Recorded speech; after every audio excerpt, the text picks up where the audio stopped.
একজন ভাই জানতে চেয়েছেন, শুধু দুজন মিলে কি নামাজে জামাত হয়?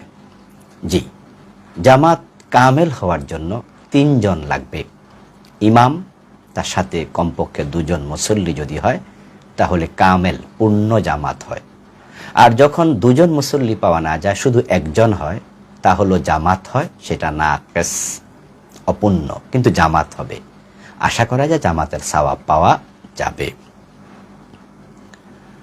আরেকজন ভাই জানতে চেয়েছেন, মহিলাদের চুল কিনে আবার এটা বিক্রি করা যাবে কি? না, এটা করা যাবে না। মানুষের দেহের কোনো অঙ্গ বিক্রি করা নিষিদ্ধ।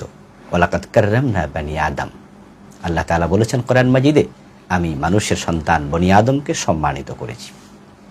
এই আয়াতে কারিমার মাতাহাতে এবং কিছু হাদিসের নির্দেশনায় আমরা যা জানি সেটা হচ্ছে মানুষের দেহের কিছুই বিক্রি করা যাবে না। চুল, রক্ত অথবা কোনো অঙ্গ, যেমন এখন কিডনি বিক্রি করা যায়, কেউ চোখ বিক্রি করে, কিডনি বিক্রি করে, এগুলো নাজায়েজ।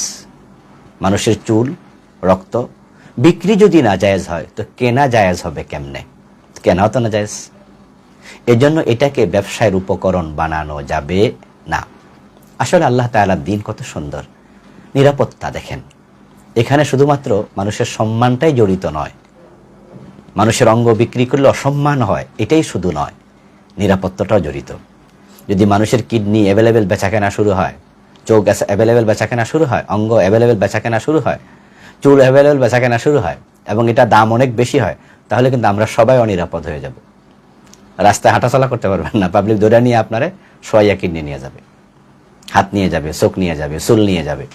এই জন্য আল্লাহ তাআলা নিরাপদ করেছেন মানুষকে। তাদের অঙ্গ প্রত্যঙ্গ কেনাও যাবে না, বিক্রি করাও যাবে না। তবে রক্ত দান করা যায়, কারণ যেহেতু এটা বেড়ে যায়। আপনি চাইলে আপনার রক্ত দিতে পারবেন, কিন্তু বিক্রি করতে পারবেন না।